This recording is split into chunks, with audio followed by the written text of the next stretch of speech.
Hello all, welcome to Chemistry कक्षा। Last lecture में हम लोग बात किए थे रिएक्शन के ऑर्डर को कैसे फाइंड करते हैं। और मैंने बताया था कि total 5 methods are there to find out order of a reaction. Graphical method, Ostwald isolation method, initial rate method, integrated rate law method and last one is half life method, जिसमें से 3 method हम लोग last class में बात कर चुके। 2 method रह गया, एक इंटीग्रेटेड रेट लॉ मेथड और हाफ लाइफ मेथड। और इनफैक्ट ये दोनों मेथड ही थोड़ा ज्यादा इंपॉर्टेंट भी है। हालांकि initial rate method is also important. Graphical से आपको बताया था कि ग्राफ से रिलेटेड ही कुछ क्वेश्चन होता है ग्राफिकल मेथड में। आज बात कर रहे हैं इंटीग्रेटेड रेट लॉ मेथड को।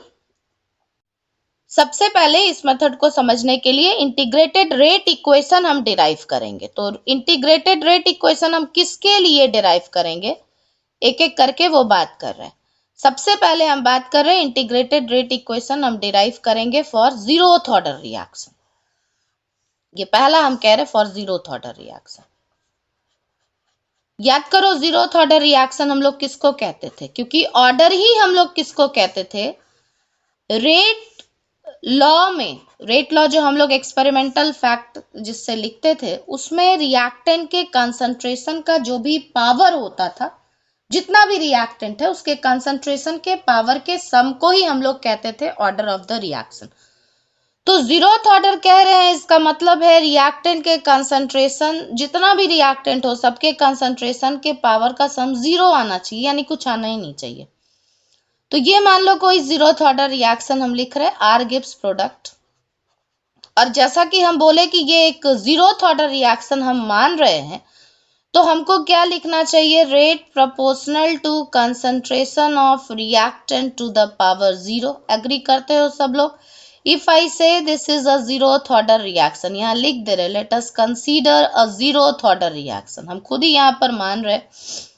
और एक चीज और ध्यान दो कि जनरली केमिस्ट्री में ऐसा बहुत सारा टर्म आया होगा, एक्सप्रेशन आया होगा, जहां हम लोग कुछ डिराइव करके तुमको दिखाते हैं, लेकिन डेरिवेशन से रिलेटेड क्वेश्चन आपको नहीं होता। डेरिवेशन से रिलेटेड क्वेश्चन अगर क्लास 12 के लिए बात करें तो एक आधी जगह पर है, और वो एक आध जगह टर्म 1 में आपको सॉलिड स्टेट में कहीं पर थोड़ा बहुत था, packing efficiency, packing fraction, density, वहां से थोड़ा चांसेस बनता था कि कभी मोलर मास के लिए कुछ पूछ लिया या डेंसिटी के लिए कुछ पूछ लिया।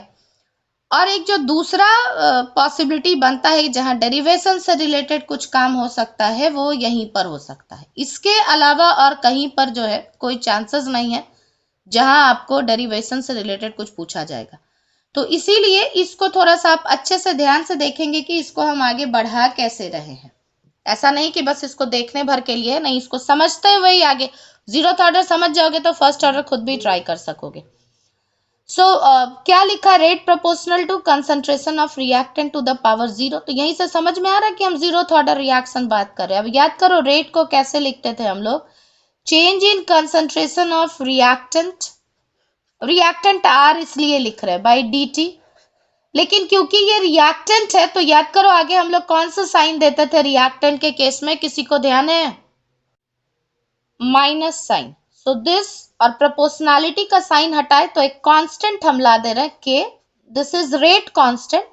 लेकिन क्योंकि जीरोथ ऑर्डर के लिए बात कर रहे हैं इसीलिए हम इसको लिखेंगे rate constant for zeroth order reaction. और अभी मेरा ऑब्जेक्टिव इसी के लिए एक्सप्रेशन फाइंड करना है, rate constant for zeroth order reaction. First order होता तो लिखते for first order reaction, this is for zeroth order. अब यहां सिर्फ के क्यों लिख दिए वो ध्यान देना, ये के, और यहां अगर हम concentration of reactant to the power 0 लिखेंगे तो आपको पता है किसी भी टर्म का पावर अगर हम लोग 0 लिखते हैं तो रिजल्ट विल बी व्हाट, 1। तो ये टर्म वैसे भी हट जाएगा, तो यहां से ये के वाला टर्म बीच में आ गया, और यहां से फिर वापस हम इसी एक्सप्रेशन को आगे बढ़ा रहे हैं। क्या लिख सकते हैं, देखो, minus d R by d t equals to k. आप इंटरेस्टेड है के को फाइंड करने में? एंड आप ये भी आपका रिएक्शन का जो टाइम इंटरवल है जिसमें आपका रिएक्शन कंप्लीट हो रहा है वो सपोज करिए टाइम इंटरवल टी है, लेकिन यहाँ आप देख रहे हैं कि हम ये इंस्टेंटेनियस बात कर रहे हैं, dt बात कर रहे हैं। तो फिर ये भी जानते हो कि स्मॉल क्वांटिटी को जब आपको बिगर क्वांटिटी में चेंज करना है तो आप क्या करते हैं, आप उसको इंटीग्रेट करते हैं। जैसे एग्जाम्पल के लिए फिजिक्स में तुम ये चीज पढ़े हो कि ये मान लो तुम्हारा एक रॉड है और इसका ये स्मॉल लेंथ है dl, और हम ये पूरे रॉड के लेंथ को फाइंड आउट करने में इंटरेस्टेड है, तो हम लोग क्या करते हैं, इसका इंटीग्रेशन करते हैं। मतलब ऐसा बहुत सारा छोटा छोटा dl को एक साथ सम अप कर रहे हैं तो वो इंटीग्रेशन होता है, और एक बिगर को छोटे पार्ट में डिवाइड करते हैं तो वो डिफरेंशिएशन होता है। तो फिलहाल हम चाह रहे हैं पूरा ये लेंथ फाइंड करना, मतलब पूरे टाइम इंटरवल के लिए हम के चाह रहे हैं, dt टाइम इंटरवल के लिए हम नहीं चाह रहे, तो पूरे टाइम इंटरवल t के लिए हम बात करना चाह रहे, तो हम इसको इंटीग्रेट करेंगे। और तुम ये भी समझ रहे हो कि इंटीग्रेशन, हालांकि इंटीग्रेशन तो जो लोग साइंस पढ़ रहे हो उनको ज्यादा अच्छे से पता है, फिजिक्स में इंटीग्रेशन बहुत बार यूज कर रहे हो, और जिनका मैथ्स होगा वो लोग तो पूरा ही इंटीग्रेशन एक यूनिट ही पढ़े होंगे, तो इंटीग्रेशन हमसे ज्यादा समझ रहे होंगे वो लोग। लेकिन इतना तो फिर भी जो इंटीग्रेशन नहीं समझा है उसको भी ये बात समझ में आता है कि इतने छोटे छोटे लेंथ को जब हम पूरा ऐड कर देंगे तो यानी अगर हम लोग dl का इंटीग्रेशन कर देंगे तो ये पूरा लेंथ ही ना आएगा और तो कुछ आएगा नहीं, so this that will be equal to l। तो इसी कॉन्सेप्ट को यहाँ पर तुमको आगे बढ़ाना है कि हमको इसको जो है वो इंटीग्रेट करना है। तो अगर हम इसको दोनों तरफ इंटीग्रेट कर दें, ऑन इंटीग्रेटिंग बोथ साइड, ये शॉर्ट में लिखे हैं, ये इंटीग्रेटिंग लिखे हैं, for on integrating both side, दोनों को इंटीग्रेट करें। मगर फिर इंटीग्रेशन में भी एक कंडीशन होता है कि हम लोग सिमिलर टर्म को ही इंटीग्रेट करते हैं। हम लोग ऐसा नहीं करेंगे कि डिस्टेंस को टाइम के रिस्पेक्ट में इंटीग्रेशन शुरू कर देंगे और टाइम वाले टर्म को जो है वो एक्सीलरेशन के साथ इंटीग्रेशन शुरू कर देंगे, ऐसा इंटीग्रेशन हम लोग नहीं करते। तो इसीलिए ये जो तुम्हारा टाइम वाला फैक्टर है इसको हम इस तरफ लेकर के चले जा रहे हैं, पहले यहाँ पर लिख दे रहे, और minus dr and choice is yours, तुम चाहो तो माइनस साइन यहां से उठा के तुम राइट साइड में भी ला सकते हो, इक्वल्स टू k dt। और अब हम इसको इंटीग्रेट कर रहे हैं तो ये क्या हो गया, देखो माइनस dr, कांस्टेंट का कोई इंटीग्रेशन आप नहीं करेंगे तो k को हम बाहर ले रहे हैं इंटीग्रेशन साइन से, और ये क्या हो गया dt। अब तुम ये भी अच्छे से समझ रहे हो कि dr का इंटीग्रेशन, जैसे मैंने यहाँ कहा dl का इंटीग्रेशन l, तो dr का इंटीग्रेशन जब आप करेंगे तो ये क्या हो जाएगा r, और dt का इंटीग्रेशन करेंगे तो ये क्या हो जाएगा t, यानी ये हो गया kt। सवाल है क्या इतने पे छोड़ देंगे? हम कहेंगे छोड़ देते। इंटीग्रेशन का एक रूल होता था, याद करो, अपर लिमिट से लोअर लिमिट को माइनस करते थे, जो भी लिमिट हम टाइम इंटरवल का लेते, t1 t2, हम यहाँ पर अपर लिमिट यानी यहाँ पे t के जगह पे हम लिख देते t2 माइनस t1 या t final minus t initial. मगर यहाँ पर आप कोई लिमिट नहीं लिए हैं, तो जब लिमिट आप नहीं लेते हैं यानी जब आप इनडेफिनिट इंटीग्रेशन करते हैं, जब आप पॉइंट डिफाइन नहीं करते, तो इंटीग्रेशन के बाद आप एक कांस्टेंट लाते हैं जिसको कहते हैं इंटीग्रेशनल कांस्टेंट। कहीं कहीं पर लोग उसको आई से डिनोट करते हैं क्योंकि वो इंटीग्रेशनल कांस्टेंट है, कहीं कहीं पर उसको सी से डिनोट करते हैं, तुम्हारी मर्जी, तुम जिससे भी करो। हम तो सी सिर्फ इसलिए लिख रहे हैं क्योंकि ये लिखा हुआ है बहुत सारे जगह पे। सी इसलिए फेवर नहीं भी करते हैं और आई लेकर के चलते हैं क्योंकि देखो यहाँ केमिस्ट्री में तुमको करंट बहुत जगह तुम यूज नहीं कर रहे हो, है ना, फिजिक्स में यूज कर रहे हो आप करंट आई से, कैपिटल आई से। सी बहुत जगह पे यूज करते हो कंसंट्रेशन के लिए। तो अगर किसी को लगता है कि नहीं हम सी नहीं लिखना चाहते हैं, हम आई लिखना चाहते हैं, तो तुम्हारी मर्जी, तुम यहाँ पर आई लिखो इंटीग्रेशनल कांस्टेंट। जो सी लिखते हैं वो कांस्टेंट सोच करके सी लिख देते हैं, ठीक है, कि सी फॉर कांस्टेंट। तो हम यहाँ पे मेंशन कर दे रहे कि सी इज, इसको कर दे रहे इक्वेशन नंबर 1, और यहाँ हम मेंशन कर रहे हैं कि सी इज इंटीग्रेशनल कांस्टेंट। अब तुम्हारी मर्जी, तुम इसको आई भी लेकर के काम कर सकते थे। So this is integrational constant. अब ये इक्वेशन है तो बड़ा अच्छा, किसी को अगर के फाइंड, हम लोग क्या फाइंड करने में इंटरेस्टेड थे, के फाइंड करने में इंटरेस्टेड थे, रेट कांस्टेंट के लिए एक्सप्रेशन, और रेट कांस्टेंट का एक्सप्रेशन हमको यहाँ से मिल भी रहा है, बट द प्रॉब्लम इज के फाइंड करना चाह रहे और एक जबरदस्ती का कांस्टेंट साथ में हमको मिल रहा है. This is concentration of reactant, this is time interval. कोई इश्यू नहीं है, ये दोनों तो ठीक है. कैलकुलेट ही करेंगे हम, एक्सपेरिमेंटल निकालेंगे ही भाई कि किस टाइम इंटरवल पे कंसंट्रेशन क्या है. और के हम निकालना चाह रहे हैं. ये दोनों मेरे बस का चीज था, ये हम निकालना ही चाह रहे हैं. तीसरा चीज, ये चौथा जो है झूठ मूठ जबरदस्ती पीछे पड़ गया है, तो इसको जो है अब कैसे भी आपको रिप्लेस करना होगा. तो इसको रिप्लेस करने के लिए हम लोग कंसीडर करते हैं एकदम स्टार्टिंग पॉइंट रिएक्शन का, इनिशियल पॉइंट जिसको कहते हैं, जिस समय रिएक्शन जो है जस्ट स्टार्ट होने के लिए तैयार था. हम रिएक्शन मान लो 6 बजे से शुरू किए, तो हम 6 बजे ही एग्जैक्टली बात कर रहे हैं, इनिशियल पॉइंट के लिए बात कर रहे हैं, इनिशियली. तो क्योंकि जब आप 6 बजे से ही स्टार्ट किए हैं तो अभी कोई टाइम इंटरवल तो हुआ नहीं. ये टी इज टाइम इंटरवल, ध्यान रखना, ये टाइम नहीं है, this is time interval. 10 minute 20 minute जितना, जिसको तुम डेल्टा टी लिखते थे, तो ये वही टाइम इंटरवल है. इनिशियली तुम 6 बजे से स्टार्ट करो या 6:30 से स्टार्ट करो, 7 o'clock स्टार्ट करो, 10 o'clock स्टार्ट करो, अभी कोई टाइम बीता नहीं है. सो time interval will be what, 0. और क्योंकि अभी रिएक्शन आगे बढ़ा ही नहीं है, हम लोग क्या कहते हैं, जैसे जैसे टाइम बढ़ता है रिएक्टेंट डिक्रीज होता है और प्रोडक्ट इंक्रीज करता है. लेकिन अभी क्योंकि टाइम आगे बढ़ा ही नहीं, रिएक्शन अभी शुरू ही नहीं हुआ, तो जब शुरू ही नहीं हुआ, it is about to begin, अभी शुरू हुआ नहीं है, तो कोई रिएक्टेंट का कंसंट्रेशन जो है वो कंज्यूम नहीं हुआ. यानी रिएक्टेंट का जो तुम इनिशियली लिए होगे, क्योंकि तुम क्या कहते हो कि कंसंट्रेशन जो है विथ टाइम, हम लोग यही कहते हैं ना, with time concentration of reactant decreases. तो ये वाला पॉइंट हम बात कर रहे हैं जब टाइम 0 था. ये टाइम इंटरवल अगर हम लिख रहे हैं, दिस इज इंटरवल, हमेशा ध्यान रखना. हम इस समय बात कर रहे हैं जब एकदम रिएक्शन स्टार्ट ही हुआ है. थोड़ा आगे जैसे बढ़ेगा, मान लो यहाँ तक पहुंच गए और ये 10 मिनट्स है, तो हम कहेंगे हाँ टाइम इंटरवल इज 10 मिनट्स. लेकिन हम अभी बात कर रहे हैं टाइम 0. तो टाइम 0 पे तो रिएक्टेंट का कंसंट्रेशन भी मैक्सिमम है ना. मैक्सिमम मतलब जितना तुम लेकर के रिएक्शन स्टार्ट किए, जिसको हम इनिशियल कंसंट्रेशन कहते हैं. और यहाँ पर हम उसी को एक्सप्रेस करेंगे R0 से, बहुत लोग उसको R0 भी कहते हैं, लेकिन हम इसलिए उसको R0 कह रहे हैं कि that is concentration of reactant at time interval 0. ये इनिशियल, ये R जो है तुम्हारा, this is concentration of reactant at time interval T. तो हम कह रहे हैं ये जब तुम इनिशियली बात करोगे तो this concentration will be equal to R0. This is R0 means what, initial concentration of reactant. ये अब ये दो टर्म हुआ जिसको तुम याद रखोगे, ये हम ब्रैकेट के अंदर लिख रहे हैं, क्योंकि आगे जब तुम क्वेश्चन सॉल्व करोगे ना, और ये फर्स्ट ऑर्डर के लिए भी तुम कॉमनली याद रखोगे, ऐसा नहीं कि फर्स्ट ऑर्डर में हम इस चीज को फिर से बोलेंगे. आप ये याद रखेंगे कि हम जब भी R0 कह रहे हैं, R0 is initial concentration of reactant, means concentration of reactant at time interval 0. ठीक है, इसलिए वहां 0 लिख रहे हैं, इनिशियल कंसंट्रेशन ऑफ रिएक्टेंट.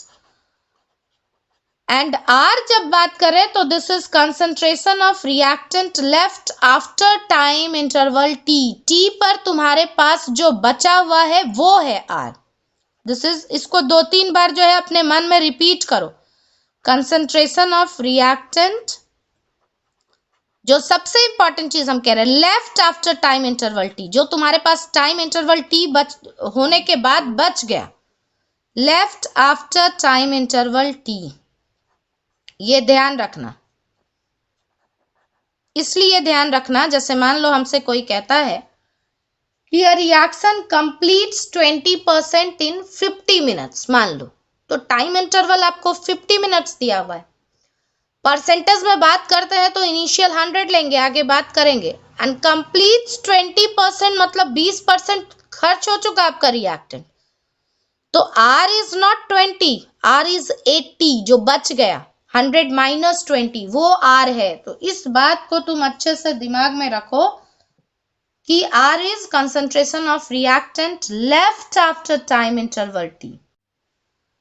जब इस कंडीशन को हम इक्वेशन 1 में प्लेस कर देंगे, सब्स्टिट्यूट कर देंगे, हम यहाँ पे लिख रहे हैं इक्वेशन 1 में, इसको जब हम लोग प्लेस कर रहे हैं फ्रॉम इक्वेशन 1, तुम्हारे पास ना बेटर है, सबके पास पेन पेपर है, एक बार ये कंडीशन को इक्वेशन 1 में खुद से डाल करके देखो कि क्या आ रहा है, क्योंकि सॉल्व जब खुद से ही करना है तो बेटर है एक बार उसको डाल के देखो। यहाँ ये नहीं देखो कि हम क्या कर रहे हैं, तुम खुद से अपने से डाल के देखो कि तुमको अब आगे बात कर पा रहे हो खुद से या नहीं। फ्रॉम इक्वेशन 1 जब हम लोग इसको डाल देंगे तो ये जो माइनस आर था इट विल बिकम R0, यानी इनिशियल, क्योंकि आर के जगह पे आप R0 रख रहे हैं। That is equals to k T तो 0 है तो के तो रहने दोगे, लेकिन टी के जगह पर तो 0 लिखोगे, प्लस सी।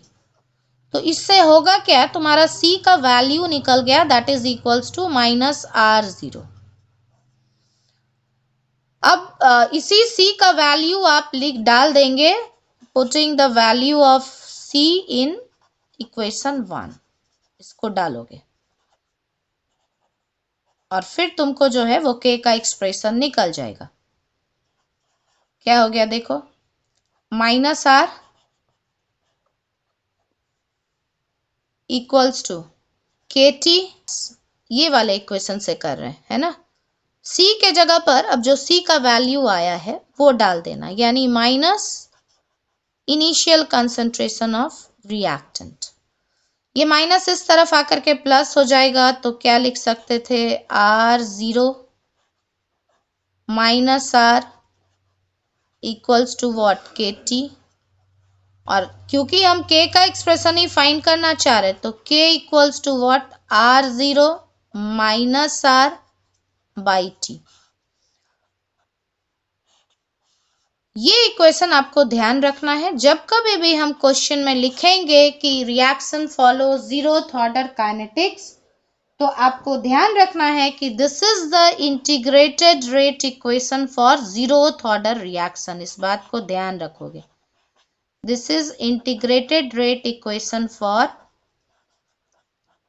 जीरोथ ऑर्डर रिएक्शन, और you can say zero order reaction. असल में जीरो ऑर्डर रिएक्शन ही कहते हैं, ऑर्डिनल जीरो में नहीं लगाते हैं, लेकिन क्योंकि वो फर्स्ट सेकंड थर्ड बोलते बोलते ना एक हैबिट सा हो गया है, विच इज रॉन्ग, ये होना नहीं चाहिए, it should be zero order reaction. तो ध्यान रखोगे, this is integrated rate equation for zero order reaction. इस एक इक्वेशन पे जरा सा ध्यान दोगे सारे लोग, ये जो इक्वेशन आया, ये वाला इक्वेशन, अगर हमसे कभी कोई कहता कि हमको एक ग्राफ प्लॉट करना है time versus concentration of reactant, यानी इस एक्सिस पर हम वेरिएबल ले रहे टाइम, जैसा कि तुमको पता है टाइम चेंज होने से रिएक्टेंट का कंसंट्रेशन चेंज होता है, डिक्रीज ही होता है ऑफ कोर्स। ये हम ले रहे रिएक्टेंट का कंसंट्रेशन, और हम जानना चाह रहे कि के हम कैसे फाइंड करेंगे।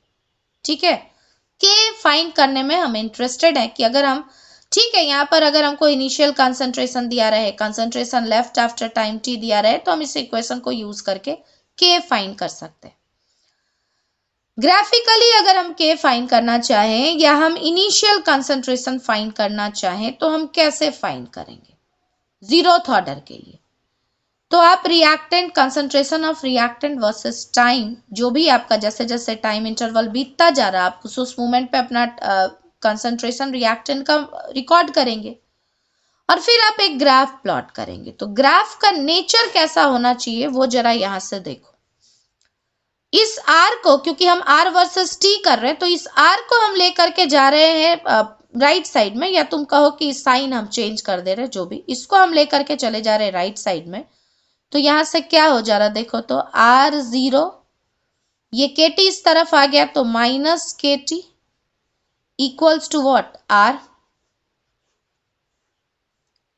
ठीक है, कोई कहेगा हम इस फॉर्म में इसको लेकर के क्यों आए, आई विल से इसलिए ताकि तुमको इसको रिलेट करने में सुविधा हो, यानी यहां से हम इसको ऐसे लिख दे रहे, R equals to R0 minus k t. ये R0 तो इनिशियल कंसंट्रेशन है जो टाइम के साथ वेरी नहीं करना, ये तो कांस्टेंट रहना है। ऐसा नहीं होगा कि जैसे जैसे आपका टाइम बीता वैसे वैसे इनिशियल कंसंट्रेशन वेरी करेगा, ये तो कांस्टेंट है, जो तुम एक बार रिएक्शन के शुरुआत में ले लिए ये वही रहेगा। R will very with time, जैसे जैसे इंटरवल बढ़ेगा वैसे वैसे जो ये क्या था, कंसंट्रेशन लेफ्ट, तुम्हारे पास अब धीरे धीरे कम अमाउंट बचेगा, यानी टाइम इंक्रीज करने से ये डिक्रीज होगा। वो तुमको साइन देख के भी समझ में आ रहा है, यहाँ साइन माइनस है। अगर टाइम इंटरवल इंक्रीज कर रहा है तो सीधे से मतलब है कि रिएक्टेंट का कंसंट्रेशन जो तुम्हारे पास लेफ्ट है उस टाइम इंटरवल पे जो बच रहा है वो आपका कम होता जाएगा। तो क्योंकि मेरा वेरिएबल ये और ये है, और तुम जानते हो हम लोग स्ट्रेट लाइन कैसे लिखते हैं, y equals to what, mx plus c।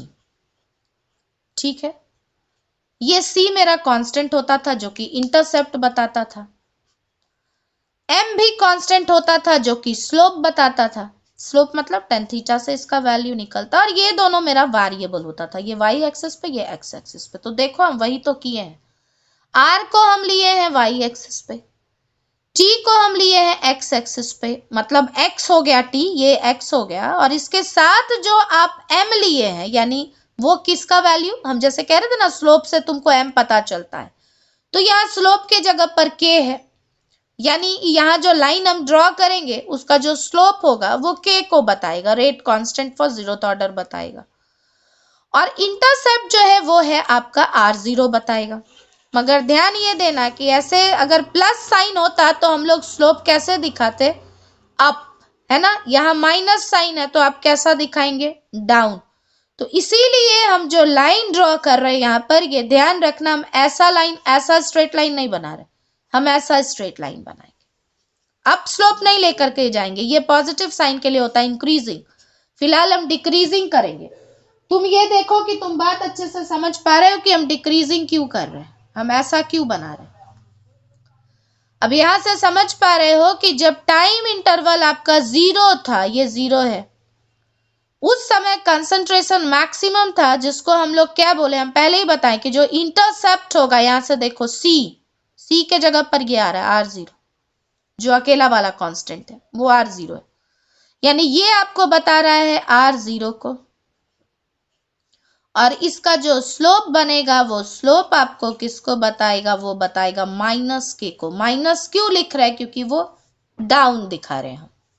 ठीक है, देखो कि तुमको ये बात अच्छे से समझ में आ गया कि ये क्योंकि हम डिक्रीजिंग लाइन बनाए हैं, तो स्लोप का वैल्यू अगर पूछा जाए कि for zeroth order reaction slope of concentration versus time interval graph shows, और ऑप्शन में के भी हो और माइनस के भी हो, so the correct option should be minus के।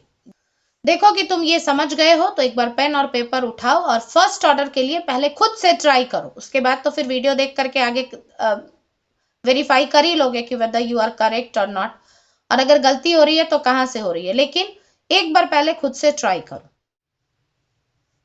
अब बात करेंगे integrated rate equation for first order reaction. मान लो कोई एक फर्स्ट ऑर्डर रिएक्शन है, यानी कोई रिएक्शन जो कि फर्स्ट ऑर्डर काइनेटिक्स को फॉलो करता है। रिएक्शन को मान लो ऐसे लिखा है, आर गिव्स प्रोडक्ट। अब अगर हम कहते हैं कि ये एक फर्स्ट ऑर्डर रिएक्शन है, यहाँ कह रहे हैं कि ये एक फर्स्ट ऑर्डर रिएक्शन है, और अगर फर्स्ट ऑर्डर रिएक्शन है तो क्या कहते थे कि रेट लॉ में रिएक्टेंट के कंसंट्रेशन का पावर जो है वो 1 आना चाहिए, यानी रेट हमको कैसे लिखना चाहिए, rate is proportional to first power of concentration of reactant. ऐसे ही तो डिफाइन करते हैं फर्स्ट ऑर्डर रिएक्शन को। अगर कोई आपसे पूछे कि फर्स्ट ऑर्डर रिएक्शन आप किसको कहते हैं, तो आप यही कहेंगे कि reaction whose rate is directly proportional to concentration of reactant, या आप कहेंगे whose rate is proportional to first power of concentration of reactant। अब रेट को हम लोग कैसे लिखते थे, change in concentration of reactant, negative sign इसलिए दिया है क्योंकि रिएक्टेंट टाइम के साथ डिक्रीज होता था, बाय dt प्रोपोर्शनैलिटी का साइन हटाते हैं तो एक कांस्टेंट आता था, याद करो, और इसी का नाम कहते थे रेट कांस्टेंट या स्पीड कांस्टेंट या वेलोसिटी कांस्टेंट। और फिलहाल हम इसी के एक्सप्रेशन को फाइंड करना चाह रहे, ठीक वैसे ही जैसे जीरोथ ऑर्डर के लिए के का एक्सप्रेशन फाइंड किया। ये आई इज इंटीग्रेशनल कांस्टेंट, इसको इंटीग्रेट किया तो मैंने क्या कहा कि ये dr बाई आर का इंटीग्रेशन क्या हो जाता है, ln r, क्योंकि dx बाई x का इंटीग्रेशन होता है ln x, तो वैसे ही dr बाई आर का इंटीग्रेशन हो गया ln r। dt का इंटीग्रेशन जो है वो आपका t आता है, और यहाँ पर i जो है ये इंटीग्रेशनल कांस्टेंट लिखा है। 0th ऑर्डर में c लिखा था, और मैंने बताया भी था कि तुम्हारी मर्जी, तुम c लो चाहे i लो, कोई भी एक कांस्टेंट आपको यहाँ पर लेना है, तो मैंने इस केस में i लिया। अब आप इंटरेस्टेड थे k के एक्सप्रेशन को फाइंड करने में, बहुत आसानी से तुम k निकाल पाओगे, लेकिन यहाँ एक इश्यू फिर से वही है कि यहाँ i अननोन है, तो पहले आप i फाइंड करेंगे। और मैंने क्या कहा था, आई को फाइंड करने के लिए हम लोग कौन सा कंडीशन लेते हैं, एकदम इनिशियल पॉइंट हम लोग कंसीडर करते हैं, जिस समय रिएक्शन जस्ट स्टार्ट हुआ था। क्या कहा था उस समय, टाइम इंटरवल आपका 0 है, ठीक वैसे ही जैसे 0th ऑर्डर के लिए कर रहे थे, और इन concentration of reactant was initial concentration, जिसको हम R0 कह रहे हैं। और इस दोनों वैल्यू को जब तुम इक्वेशन 1 में डाल दोगे तो इक्वेशन 1 क्या हो गया, देखो, माइनस ln r के जगह पर आपको R0 रखना है, और ये वाला टर्म हट गया क्योंकि t जो है वो 0 हो गया, प्लस i, तो i का जो वैल्यू तुम्हारा निकला वो क्या हो गया, माइनस ln R0। मैं फिर से कह रही हूँ, i देख करके कंफ्यूज नहीं होना, वहां 0th ऑर्डर में इसको c लिखा है। इंटीग्रेशनल कांस्टेंट तुम्हारी मर्जी, c से लिखो या फिर i से लिखो, क्योंकि i का वैल्यू आ गया, इसलिए अब इसको इक्वेशन 1 में डाल देना। Putting value of i in equation 1, value of i in equation 1। अब देखो इक्वेशन 1 क्या हो गया, minus ln r equals to k t, i के जगह पर लिख देना है ln R0, ठीक है।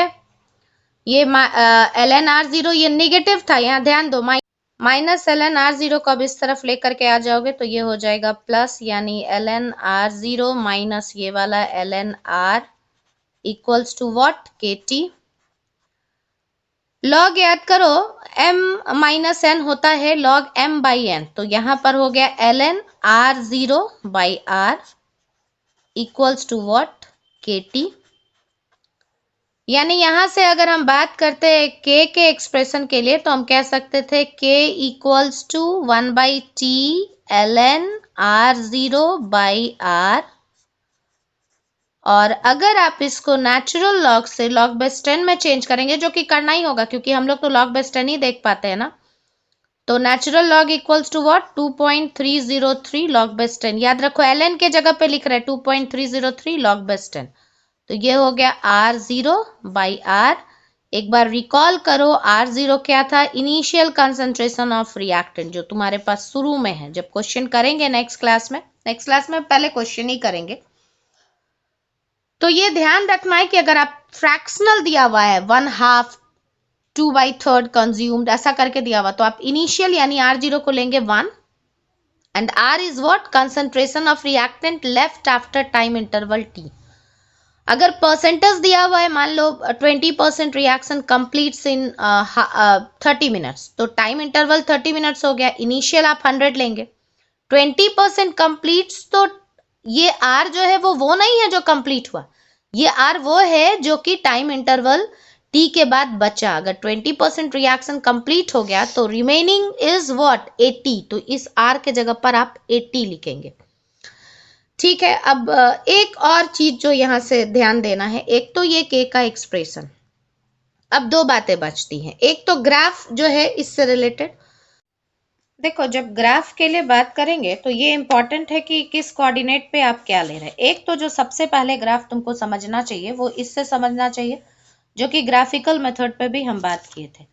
अगर हम सपोज करो वाई एक्सिस पर हम रेट लेते हैं, ये रेट को ही रिप्रेजेंट कर रहा है, तो अगर हम इस एक्सिस पर रेट लेते हैं और एक्स एक्सिस पर अगर हम ले रहे हैं कंसंट्रेशन ऑफ रिएक्टेंट, तो देखो ये तुम्हारा हो गया y, और हम लोग क्या कहते थे, straight line equation y equals to mx plus c। तो यहाँ c पे तो कुछ भी नहीं है, यानी इंटरसेप्ट कुछ भी नहीं है, तो आपका जो लाइन होगा स्ट्रेट लाइन वो पासिंग थ्रू ओरिजिन होगा। और ये जो कांस्टेंट k, ये m कांस्टेंट होता था जो स्लोप से पता चलता था, और x जो है वो आपका वेरिएबल है। तो कंसंट्रेशन हुआ मेरा वेरिएबल और ये लाइन हुआ, इसका जो स्लोप आएगा ये किसको बताएगा? Slope will be equal to what? k। देखो कि तुमको ये ग्राफ अच्छे से समझ में आ रहा है कि क्यों हम कह रहे हैं कि slope will be equal to k, और ऐसा ग्राफ अगर है रेट वर्सेस कंसंट्रेशन, जो ग्राफिकल मेथड में भी बताया था कि डायरेक्टली प्रोपोर्शनल है तो रेट वर्सेस कंसंट्रेशन ग्राफ ऐसा ही होना चाहिए। एक दूसरा ग्राफ जो तुमको होगा वो इस इक्वेशन से होगा। इस इक्वेशन को जरा ध्यान से देखो, ये वाला जो तुम्हारा इक्वेशन है, ln r0 by r equals to kt। अगर हम कहते हैं कि नहीं, हम इस एक्सिस पर, यानी अभी हम y एक्सिस पर, हम कहते हैं कि y एक्सिस पर हम जो है वो लेंगे ln r0 by r, तो अगेन केस वैसा ही हो जाता कि ये आपका कांस्टेंट है, ये आप इसको बना रहे हैं आप y, इस टाइम को आप बना रहे हैं x, क्योंकि टाइम वैरी कर रहा है, तो ये हो गया x और ये हो गया तुम्हारा कांस्टेंट यानी m। तो फिर से ये ग्राफ जो है ऐसा ही आता, और फिर तुम कहते हैं कि slope is equals to what? k। मान लो कभी ऐसा होगा जब यहाँ पर तुमको ln नहीं रहता, सपोज करो ये log रहता, log बेस 10, अगर हम कहते हैं कि मेरे पास log r0 बाई r है और y एक्सिस पे और x एक्सिस पे अगेन आई हैव टाइम, और तब हम ग्राफ कैसा बनाते? तो हम कहेंगे, देखो यहीं से समझो चीजों को, कि अगर हम इसको log बेस 10 ले लेते तो इसके जगह पर हम क्या लिखते थे? 2.303 log 10। और क्योंकि इस एक्सिस पे आप सिर्फ ये वाला पार्ट लिए हैं, यानी इस चीज को आप इस तरफ लेकर के जाते हैं, यानी ये यहाँ पर डिवाइड हो जाता 2.303। ये पूरा एक कांस्टेंट है ना, जो हम लोग लिखते थे y equals to mx plus c, तो खैर कुछ नहीं है इंटरसेप्ट, लेकिन y एक्सिस पे आप रखे हैं log r0 बाई r को, x पर आपका टाइम है वेरिएबल, तो ये जो कांस्टेंट m के जगह पर जो आ रहा दैट इज k बाई 2.303। तो यहाँ हम कहते हैं कि ये जो अभी स्लोप आएगा, अगर यहाँ log ले रहे हो, ln नहीं ले रहे हो, तो this slope will be equal to what? k by 2.303। तो ग्राफ बनाना कोई बहुत मुश्किल नहीं है, क्योंकि तुमको केमिस्ट्री में ना कुछ बहुत पेचीदा सा ग्राफ है भी नहीं। स्टेट्स ऑफ मैटर में बताया था कि 2-3 ही ग्राफ है जिससे तुम्हारा पूरा केमिस्ट्री में काम हो जाएगा, और तुमको कुछ बहुत नया सा ऐसा कुछ सीखने की कोई जरूरत नहीं होती, इसी से तुम्हारा काम होता जाएगा। तो तुम देखो कि पहले तुम ये अच्छे से समझ गए हो, इसमें तुमको कोई इश्यू नहीं है, और अगर लगता है कि नहीं कुछ इश्यू है कहीं पर तो वो तुम पूछोगे। एक ग्राफ हम लोग इस इक्वेशन से भी प्लॉट करते हैं। देखो ये माइनस ln r है, तो ये तो इनिशियल कंसंट्रेशन है, ये कांस्टेंट हो गया, ये वैरी नहीं करेगा। टाइम आपका वैरी कर रहा है, के जो है आपका कांस्टेंट है, और टाइम जैसे जैसे चेंज हो रहा है वैसे वैसे आपका कंसंट्रेशन ऑफ रिएक्टेंट भी उस टाइम इंटरवल का चेंज होता जाएगा, लेकिन इनिशियल वाला जो है वो कांस्टेंट है। तो वेरिएबल तुम्हारा क्या क्या हुआ? वेरिएबल तुम्हारा ये हुआ और ये हुआ। अब तुम्हारी मर्जी, या तो साइन को ऐसे ही रहने दो, या फिर हम कहेंगे साइन को चेंज कर दो। तो अगर साइन को चेंज कर देते हो तो ये हो गया प्लस, ये हो गया माइनस, और ये हो गया तुम्हारा प्लस। ठीक है, अब देखो ये हो गया तुम्हारा ln r, हम ना यहाँ पे इसको साफ साफ लिख दे रहे ताकि तुमको कंफ्यूजन ना हो। ln r जब साइन को हम चेंज कर दिए हैं इक्वल्स टू माइनस KT आ रहा था, और उसके पहले आ रहा था ln r0, ये वाला प्लस में आ रहा है ना। तो अब तुम याद करो इक्वेशन आपका, अब भी ये वेरिएबल है आपका, तो ये y एक्सिस पे अगर आप लेंगे, और ये टाइम वेरिएबल था, ये आप x एक्सिस पे लेंगे, तो इक्वेशन आप क्या जानते हैं? y equals to what? mx plus c। यहाँ ये बात अलग है कि यहाँ प्लस c वाला केस तुम्हारा नहीं आ रहा, यहाँ आपका साइन जो है ये माइनस पे आ रहा है, मेरी बात ध्यान से समझो। यहाँ पर साइन जो है ये प्लस नहीं है, mx के आगे आपको यहाँ पर माइनस लगा हुआ है, तो आपका जो इंटरसेप्ट जाएगा और जो आपका स्लोप जाएगा वो आप यहाँ पर निगेटिव स्लोप दिखाएंगे, ये वाला। अप ऐसे अप लाइन नहीं दिखाएंगे, आप ऐसे डाउन लाइन दिखाएंगे, है ना।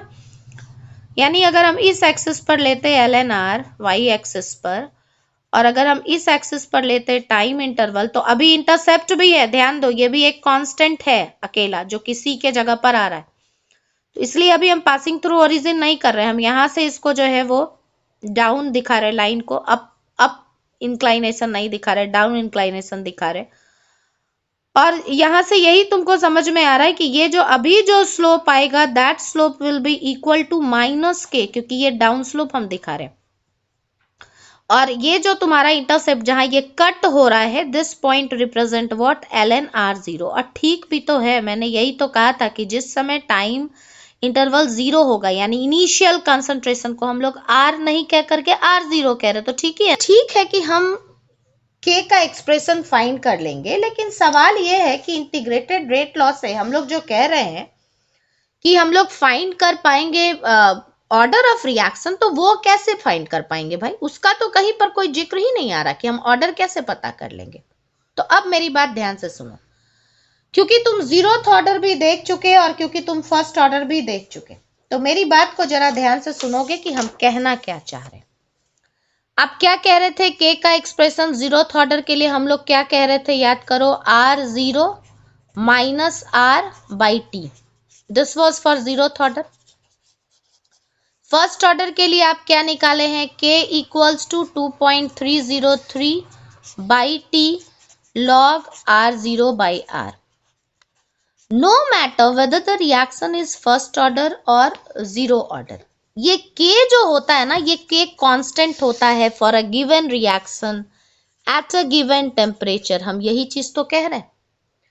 तो अगर तुमको हम किसी रिएक्शन को चेक करने के लिए बोले, तो यहाँ पर भी आप जो है हिट एंड ट्रायल मेथड ही करेंगे कि आप पहले कंसीडर, अगर हम कहते हैं कि मान लो कोई एक रिएक्शन है, ये प्रूफ करो कि ये फर्स्ट ऑर्डर काइनेटिक्स फॉलो करता है। तो क्योंकि फर्स्ट ऑर्डर कह रहे हैं, तो तुम्हारा काम है कि आप इस एक्सप्रेशन पे जो भी आपको r0 का डाटा है, r है, t है, आप पुट करेंगे, अलग अलग जो भी आपको वैल्यू दिया रहेगा, और आप k फाइंड करेंगे।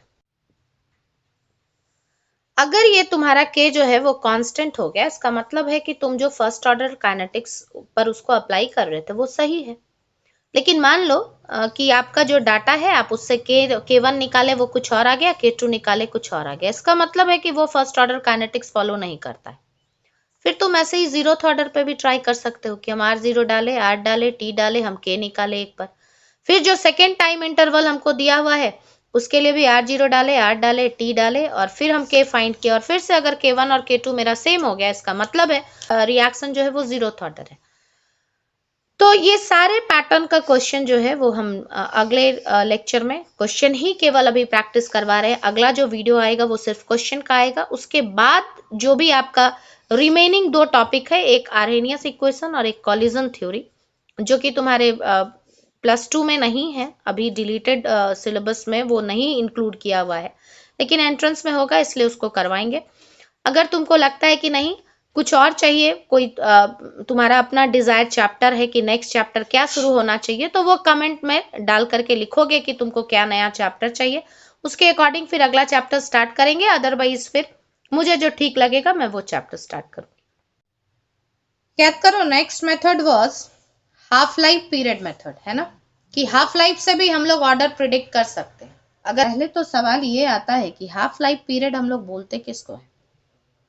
हाफ लाइफ पीरियड या तो टी हाफ से लिखते हैं, और मैक्सिमम टी हाफ से ही हम लोग केमिस्ट्री में लिखेंगे। पहले फिजिक्स में ऐसे कभी कभी कैपिटल टी और ऐसे हाफ भी लिखा हुआ होता था। तो ये सिर्फ इसलिए बता रहे कि तुमको कहीं कंफ्यूजन ना हो, अगर कभी ऐसा नजर पड़ जाए किसी पुराने बुक में तो ये नहीं लगे कि ये क्या है।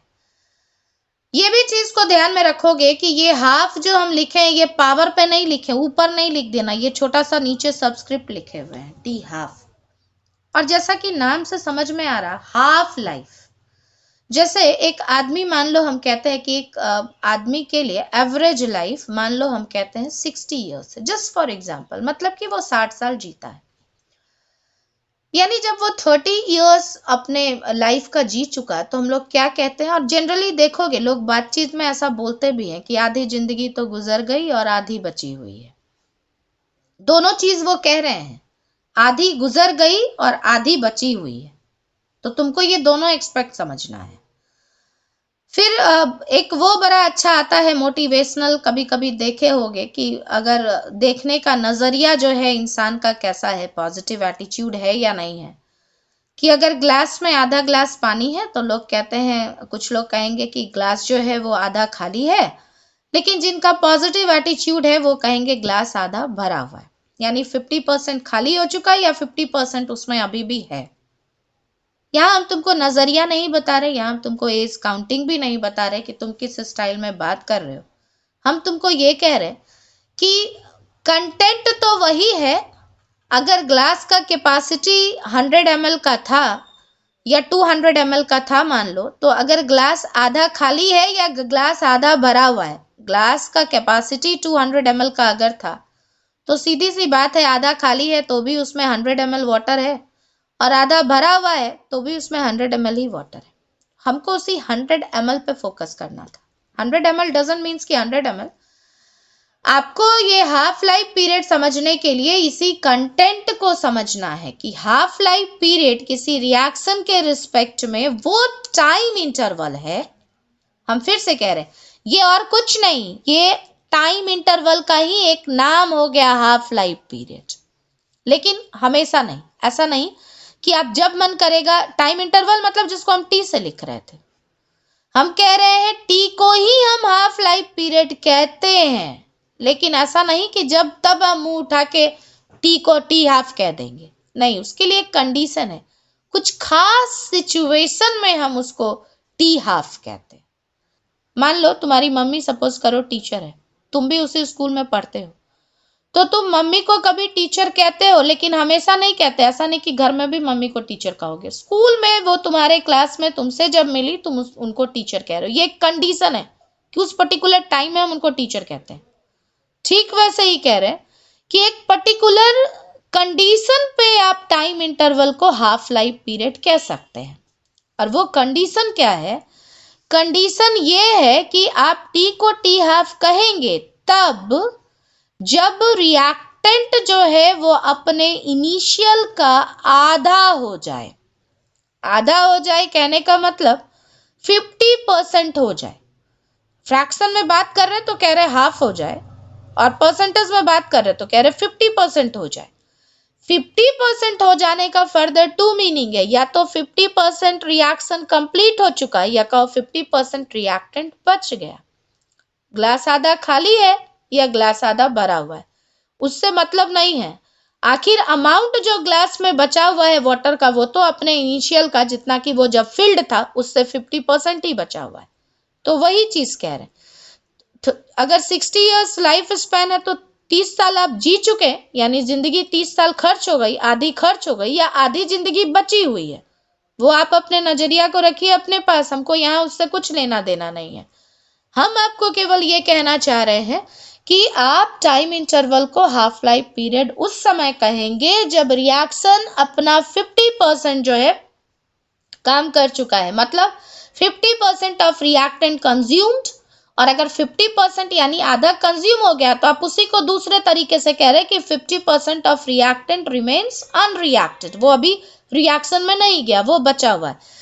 यानी जब जिस टाइम इंटरवल पर, ध्यान से समझो, जिस टाइम इंटरवल पर हम लोग यही ना कह रहे थे this is concentration of reactant at time interval T, तो जिस टाइम इंटरवल पर यहां हम लिख रहे हैं कि जब कंसंट्रेशन रिएक्टेंट का अपने इनिशियल का, इनिशियल को R0 से लिखा था याद है, आधा हो जाए, हाफ हो जाए, एट दैट टाइम आप जो है टाइम इंटरवल को ही क्या कहने लग जाते हैं, हाफ लाइफ पीरियड कहने लग जाते हैं। अगर तुम इस बात को अच्छे से समझ गए हो तो तुम्हारे पास फर्स्ट ऑर्डर का रेट एक्सप्रेशन हो गया, जीरोथ ऑर्डर का हो गया, सेकेंड ऑर्डर का हो, तुम हाफ लाइफ पीरियड निकालना is not at all a difficult task, क्योंकि तुमको ये दो कंडीशन ही तो खाली ध्यान रखना है कि जहां जहां के एक्सप्रेशन में टी होगा हम उसको टी हाफ लिख देंगे, बशर्ते हमको साथ में एक और काम करना है कि हम आर के जगह पर भी क्या लिख देंगे, R0 लिख देंगे। तुम देखो कि तुम ये बात अच्छे से समझ गए कि हाफ लाइफ पीरियड किसको कह रहा है।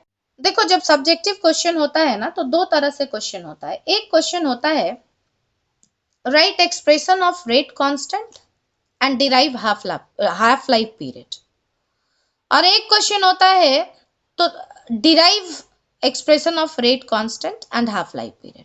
जब हम कहते हैं right expression of rate constant, तो आपको सिर्फ लिखना है, जबरदस्ती आप के को डिराइव नहीं करेंगे। And derive expression for half life period, तब आपको हाफ लाइफ पीरियड डिराइव करके दिखाना है।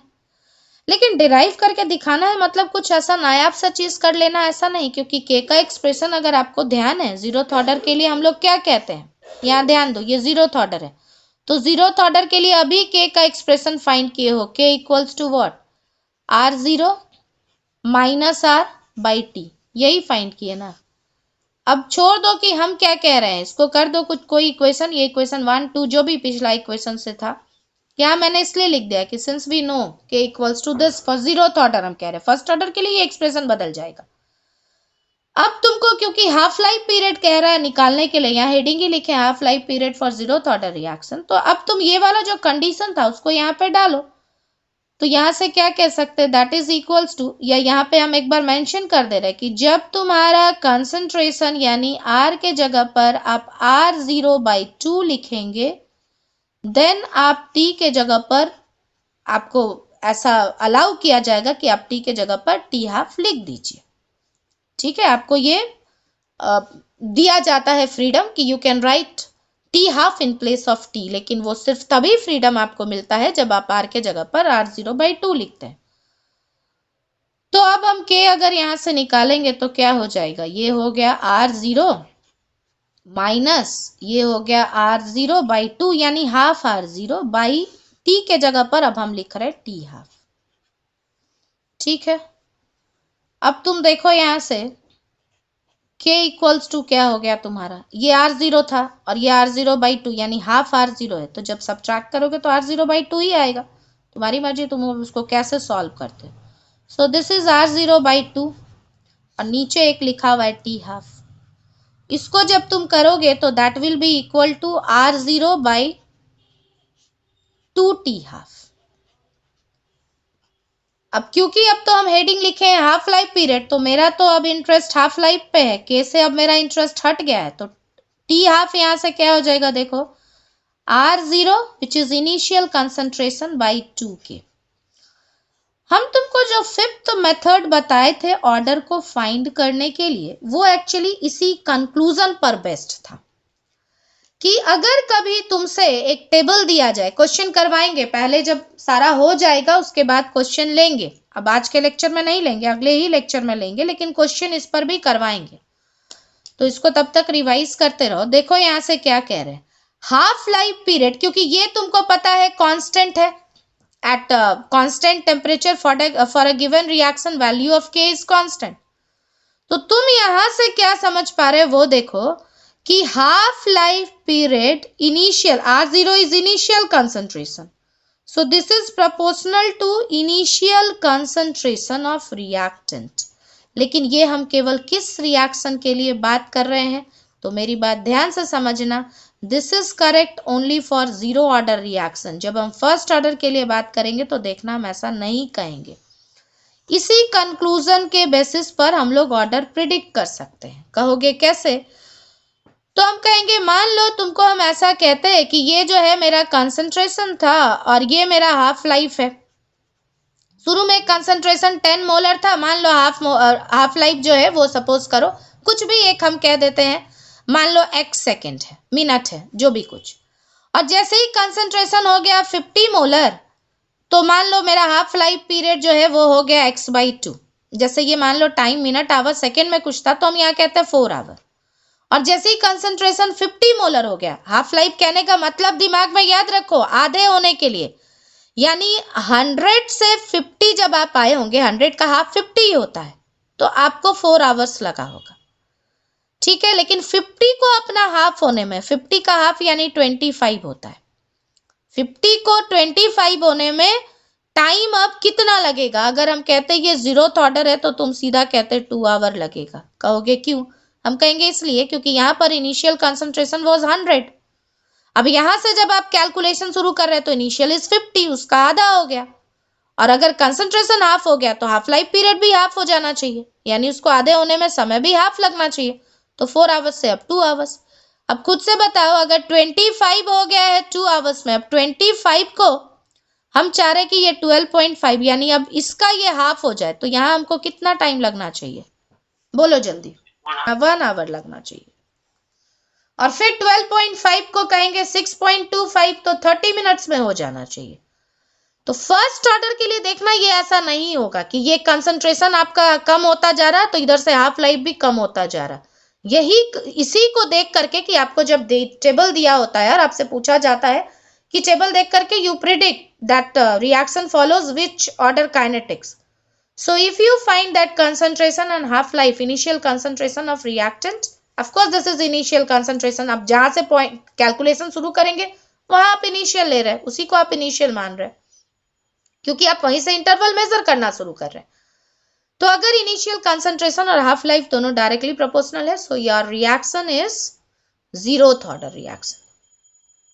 इट्स जीरो ऑर्डर, जीरोथ नहीं कह रहे, जीरो ऑर्डर रिएक्शन। ठीक है, अब देखो तुम कि तुमको ये बात अच्छे से समझ में आ गया है। एक्सप्रेशन अभी क्या आया, K equals to 2.303 by T log R0 means initial concentration by R concentration of reactant left after time t, यही बताया मैंने।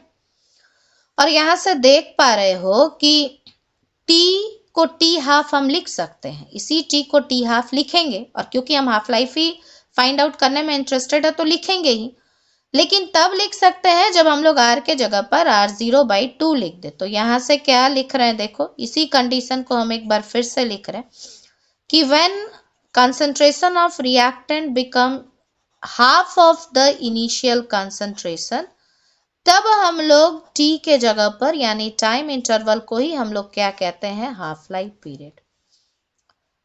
इसलिए अब K के जगह पर हम लोग क्या लिख सकते हैं, 2.303 बाई T हाफ लॉग, ये कितना हो गया देखो, R0/2, R के जगह पर आपको यही लिखना है R0/2, so this is R0/2।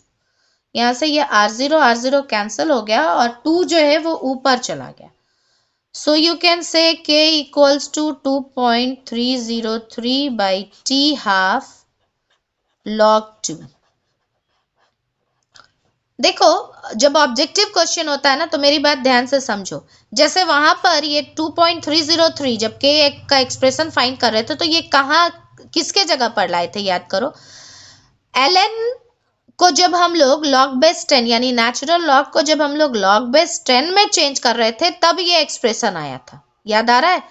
तो अगर हम वहां पर चेंज नहीं किए होते, यहाँ पर अगर हम ln वाला फॉर्म लिए होते तो हम ये 2.303 नहीं लिखते, हम लिखते ln R0/R और यहाँ पे 1/T लिखते। यानी इस पूरे टर्म के जगह पर आप ln लिख सकते थे। ये हम सिर्फ इसलिए बता रहे कि अगर ऑब्जेक्टिव में मान लो तुम्हारे पास एक ऑप्शन हो और ये नहीं लिखा हो तो आप इस बात को ध्यान से समझेंगे कि K equals to ln/2 T half, यानी आप ये कह सकते हैं T half equals to ln2 natural log 2 by K। ये एक्सप्रेशन भी अगर आपको MCQ में मिलता है तो this is also correct option. सिर्फ इस चीज के लिए हम इसको कह रहे हैं कि इसको भी ध्यान रखोगे। उसके बाद यहाँ से क्या कह रहे हैं कि मान लो क्योंकि हम लोग तो log बेस 10 ही देखते हैं, सॉल्व अगर करना होगा वैल्यू डालना होगा तो इस वजह से उसको हम लोग नेचुरल लॉग से log बेस 10 में चेंज कर रहे हैं and natural log equals to 2.303 log base 10। तो ये वहां K के एक्सप्रेशन में भी बताया। अब log 2 का वैल्यू होता है 0. ये log 2 के लिए कह रहे हैं, दिस इज 0.301 और ये क्या हो गया T हाफ। अब जब आप इसको मल्टीप्लाई करेंगे so this will be equal to nearly 0.693 by T half. अब तुम अच्छे से तुम देखो यहाँ से कि अगर यहाँ हम T हाफ का एक्सप्रेशन लिखते तो T हाफ का एक्सप्रेशन क्या आ रहा है, क्या ये इनिशियल कंसंट्रेशन ऑफ रिएक्टेंट पे डिपेंड कर रहा है, तुम देख रहे हो कि नहीं, ये तो एक कांस्टेंट आ रहा है। अगर हम टेम्परेचर को चेंज ना करें फॉर अ गिवन रिएक्शन तो K कांस्टेंट है, ये खुद भी कांस्टेंट है, यानी T हाफ का वैल्यू कांस्टेंट हो गया। अगर हम फर्स्ट ऑर्डर के लिए बात करें, हम ये कह रहे हैं कि hence for first order reaction you can से T half is independent of the concentration of reactant. This is proportional to 0th power of initial concentration. ये initial concentration पे डिपेंड ही नहीं करता, this is independent। यहाँ पहले ही लिख दिया मैंने constant। तो अगर ये टेबल जो कि हम लोग 0th ऑर्डर के लिए समझे थे, अगर ये फर्स्ट ऑर्डर के लिए होता तो देखो चीजें कैसी होती। हम अगर कहते हैं कि मेरा इनिशियल कंसंट्रेशन 100 मोलर है और उसको 100 से 50 मोलर होने में, ये हम कह रहे हैं इनिशियल कंसंट्रेशन, यहाँ कंसंट्रेशन लिख रहे हैं और ये हम दिखा रहे टाइम इंटरवल टी। तो अगर 100 को 50 होने में मान लो हम कहते हैं कि यहाँ आपको टाइम इंटरवल जो है इस प्रोसेस के लिए 2 आवर्स लगा है, या उस एग्जाम्पल में 4 आवर्स लिया था तो 4 आवर्स, तो 50 को 25 होने में भी 4 ही आवर्स लगेगा। 25 को अगेन 12.5 होने में भी 4 ही आवर्स लगेगा। क्यों? क्योंकि हाफ लाइफ को कोई मतलब नहीं है इनिशियल कंसंट्रेशन से कि वो आप ज्यादा लेकर के शुरू किए हैं या कम लेकर के शुरू किए। और अगर हम कहते हैं कि radioactive decay is first order reaction, it follows first order kinetics, इसका सीधा सा मतलब ये हुआ कि अगर मेरे पास 100 मोलर, एक एग्जाम्पल केवल समझो, अगर हम कहते हैं U235 का हाफ लाइफ अप्रोक्सीमेटली 7 ईयर्स है, तो अगर हम कहेंगे कि मेरे पास 100 ग्राम U235 था तो उसको डिकम्पोज होके दूसरे न्यूक्लियाई में, स्टेबल न्यूक्लियाई में चेंज वो होगा और यूरेनियम अब तुम्हारे पास नहीं रहेगा। तो 100 ग्राम U235 को 50 ग्राम होने में 7 ईयर्स लगेगा, फिर उस 50 को 25 होने में अगेन 7 ईयर्स ही लगेगा, फिर उस 25 को 12.5 होने में भी फिर 7 ईयर्स ही लगेगा। जबकि यही चीज अगर 0th ऑर्डर काइनेटिक्स फॉलो करता तो जैसे जैसे आपका अमाउंट कम होता जाता उसको हाफ होने में समय भी कम लगता। सो दिस इज द डिफरेंस। और इसी से हम लोग एक कंक्लूजन ड्रॉ करते हैं। मैंने जो कहा था कि ऑर्डर को फाइंड करने का एक तरीका हाफ लाइफ पीरियड भी है, तो यही इस चीज को देख करके ही हम लोग डिसाइड करते हैं कि whether the reaction is first order और 0th ऑर्डर। अगर हम कहते हैं कि half life is proportional to initial concentration, यहां देखो हम एक बार फिर से कह रहे हैं, अगर हम लोग कहते हैं कि half life is proportional to initial concentration, तो हम लोग कहते हैं कि ये कैसा ऑर्डर होगा? This will be 0 order reaction. अगर हम कहते हैं this is proportional to 0th power, यहां पर पावर 1 कह रहे हैं, यहां कह रहे हैं 0th पावर, मतलब उससे इंडिपेंडेंट है, ये कांस्टेंट है, यहाँ पर आप समझिए कि वो वेरी नहीं कर रहा, तो ये कौन सा ऑर्डर होता? ये होता फर्स्ट ऑर्डर रिएक्शन। और अब तुम समझ रहे हो, पहले 1 था फिर 0 आया, यानी पावर नीचे के तरफ जा रहे हैं। तो अगर कोई ये कहता कि इट इज इनवर्सली प्रोपोर्शनल, यानी power -1 inversely proportional to initial concentration of reactant, तो हम कहते हैं ये सेकेंड ऑर्डर। यानी हम लोग एक रिलेशन यहां से लाते हैं और इस रिलेशन को हम कहेंगे, ध्यान रखना, कि half life is proportional to initial concentration of reactant to the power, यहां देखो this is initial concentration of reactant to the power, हम कह रहे हैं 1 - n, where n is what? Order of reaction. तुम देखो कि इससे तुमको सारा समझ में आ जाएगा कि अगर हम 0th ऑर्डर बात करते तो हम n के जगह पर रखते 0, तो half life is proportional to initial concentration. First order बात करते तो 1 रखते हैं n के जगह पर, 1 - 1 0 हो जाता है, यानी half life is independent of initial concentration. और अगर सेकेंड ऑर्डर बात करते तो यहाँ 2 लिखते, 1 - 2 कितना हो जाता? -1, है ना, यानी inversely proportional to initial concentration. देखो कि अगर यहाँ तक समझ गए हो तो अब अगले लेक्चर में पहले सारा क्वेश्चन प्रैक्टिस करवाएंगे, सारे टाइप का MCQ और सब्जेक्टिव न्यूमेरिकल्स, उसके बाद ही अब हम लोग आगे बढ़ेंगे।